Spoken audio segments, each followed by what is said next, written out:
নমস্কাৰ হাগ্ৰামা মহিলাৰী ডাঙৰীয়া আৰু তেখেতৰ দুজনমান ঘনিষ্ঠ ব্যক্তিসকলে এটা অভিযোগ আনি থাকে যে প্ৰমোদ বড়ো ডাঙৰীয়াৰ শাসনকালত বিটিচিৰ বাহিৰৰ ঠিকাদাৰবোৰক কামবোৰ দিয়া হৈ আছে। বিটিচিৰ ঠিকাদাৰসকলে বিটিচিৰ কামৰ পৰা বা ঠিকাৰ পৰা বঞ্চিত হৈ আছে বুলি হাগ্ৰামা মহিলাৰীৰ লগত থকা তেখেতৰ ঘনিষ্ঠ ব্যক্তিসকলে এটা অভিযোগ আনি থাকে। সেই অভিযোগবোৰ কিমান সত্য?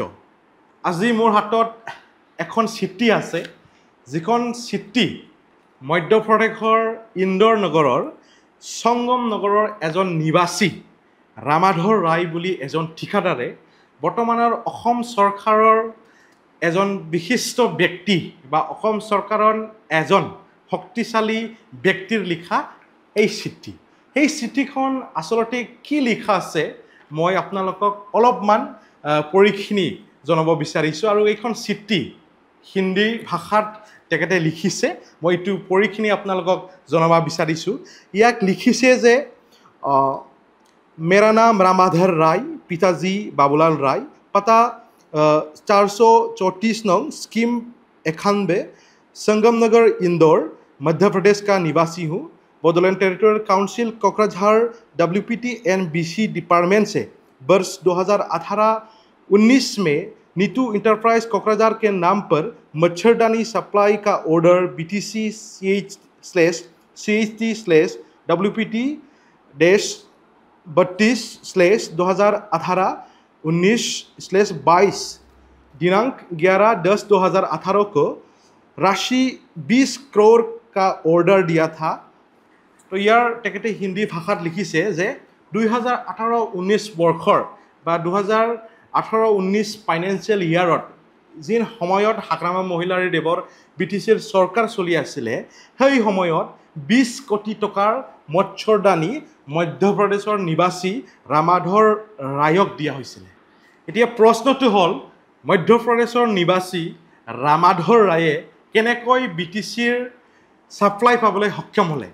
সেই সময়ততো হাগ্ৰামা মহিলাৰী ডাঙৰীয়াৰ চৰকাৰ আছিলে আৰু তেখেতৰ ঘনিষ্ঠ ব্যক্তিসকলে অভিযোগ অনাৰ মতে, দাবী কৰা মতে সেই সময়ত কোনো বিটিচিৰ বাহিৰৰ ঠিকাদাৰবিলাকে কাম পাবলৈ সক্ষম হোৱা নাছিল আৰু বৰ্তমানত প্ৰমোদ বড়ো ডাঙৰীয়াৰ চৰকাৰ কালতহে BTRৰ কণ্ট্ৰাক্টাৰ ঠিকাদাৰসকলে কামৰ পৰা বঞ্চিত হৈ আছে বুলি তেখেতে দাবী কৰিছে।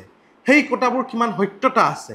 আৰু আপোনালোকে এটা কথা ভাবি চাওক, 20 কোটি টকাৰ মচ্ছৰদানী বা আঁঠুৱা কিমান সংখ্যক বা কিমান পৰিমাণৰ আঁঠুৱা, নাম্বাৰছটো আপোনালোকে ভাবি লওক। 20 কোটি টকাৰ কিমান আঁঠুৱা আহি যাব? কিন্তু আমাৰ BTRৰ বাকী ৰাইজে জানে যে 2018-19 বৰ্ষৰ কিমান আঁঠুৱা বিতৰণ কৰা হয়। এতিয়া আপোনালোকে চাওক, হাগ্ৰামা মহিলাৰী ডাঙৰীয়াই নিজৰ শাসনকালত ছাপ্লাইত স্কিম বনাই ৰাইজৰ পইচা আত্মসাত কৰিখিনি কিমান ব্যক্তিগত সম্পত্তিৰ পাহাৰ গঢ়িলে আপোনালোকে নিশ্চয় সকলোৱে ইয়াৰ বিষয়ে অৱগত, যাৰ প্ৰমাণ এইখন চিঠিয়ে। এইটো সঁচাকৈ সঁচা নাকি যে আমি কাগজে বাতৰিত যিবোৰ শুনি থাকোঁ যে হাগ্ৰামা মহিলাৰী ডাঙৰীয়াৰ কলা অধ্যায় 16টা ফাইল কোকৰাঝাৰ আৰক্ষী থানাত যে জব্দ হৈ আছে বুলি যে আমি শুনি থাকোঁ, এইটো সঁচাকৈ সত্য হয় নাকি? সেই ফাইলবোৰৰ কাৰণে হাগ্ৰামা মহিলাৰী ডাঙৰীয়াই আজিৰ দিনত অসমৰ কোনোবা শক্তিশালী ৰাজনেতাৰ ইশাৰাত ডাইৰেকশ্যনৰ কাম কৰি থাকিবলৈ বাধ্য হৈ আছে নাকি, এটা প্ৰশ্ন উঠি আহিছে। অন্তত মই এইটোৱে কওঁ যে আজিৰ দিনত এইটোৱে সত্য প্ৰমাণিত হৈছে যে হাগ্ৰামা মহিলাৰী ডাঙৰীয়া এজন মিছলীয়া মানুহ আৰু তেখেতে সেই ভুৱা আৰু মিছা কথাবোৰ তেখেতৰ দুজনমান ব্যক্তিৰ দ্বাৰা তেখেতে প্ৰচাৰ কৰি থাকে। আজিৰ এই সময়ত মই সেই ব্যক্তিসকলৰ নামটো ল'বলৈ মোৰ ইচ্ছা নাই। আজি মই এইটোকে ক'লোঁ আৰু মই ৰাইজক সজাগ হৈ থাকক।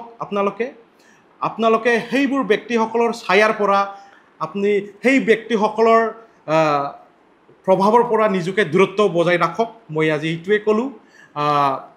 অনাগত দিনবোৰত এনেকুৱা বহুত তথ্য মই ৰাইজৰ সন্মুখত আনি আছোঁ, আপোনালোকে কেৱল অপেক্ষা কৰি থাকক। ধন্যবাদ।